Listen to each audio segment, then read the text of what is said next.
আজকে অল্প কথায় গল্পের সাবজেক্ট হলো পারফেকশনিস্ট। আমার এক বান্ধবী আছে, তিনি হাউসওয়াইফ। তার ঘর বাড়ি হচ্ছে একদম ছবির মতো আঁকা, কিন্তু সে কিন্তু স্যাটিসফাইড নয়। সে ছবির মতো পরিষ্কার করে রাখে, মানে দেখলেই তাক লেগে যাবে, তবুও কিন্তু স্যাটিসফাইড নয়।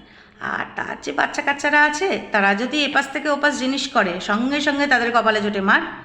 আর বাড়িতে যারা আর পাঁচজন থাকে, তারাও যদি এরকম কোনো কিছু ভুল করে করে ফেলে, মানে সে তখন মনে হয় যেন ঘরের ছাদ বাড়ির ওপরে উঠে লাফাচ্ছে। অর্থাৎ সে যত ভালো করেই সাজাক না কেন, তার কাছে কোনোটাই 100% পারফেকশান আসছে না, এবং সে ফলে নিজে ভালো থাকছে না, সে আর কাউকে ভালো থাকতে দিচ্ছে না। এটা একটা ঘটনা। আর একজনকে আমার চেনা আছে, যিনি, সেই ভদ্রলোক অফিসের বস, তার রিপোর্ট লাগবে পারফেক্ট, পারফেক্ট টাইমে আসতে হবে, মানে কোনো কিছুতেই তার স্যাটিসফ্যাকশান নেই। রিপোর্টটা কিন্তু যাচ্ছে এবং সেই রিপোর্টটা কিন্তু ঠিকঠাকও আসছে, কিন্তু তার চোখে সেটা পারফেক্ট নয়।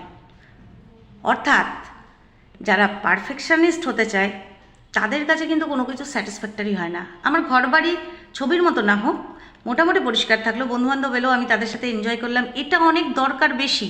আমার কাছে রিপোর্টটা পৌঁছেছে, যদি কিছু টুকটাক ভুল থাকে, সেই ভুলটাকে শুধরে নিয়ে আমি পাঠিয়ে দিলাম আমার মতো করে। Self satisfaction. পারফেকশনিস্টরা কিন্তু কখনো সেলফ স্যাটিসফাই হয় না, সুতরাং তারা নিজেরাও ভালো থাকে না, তারা কাউকে ভালো থাকতে দেয় না।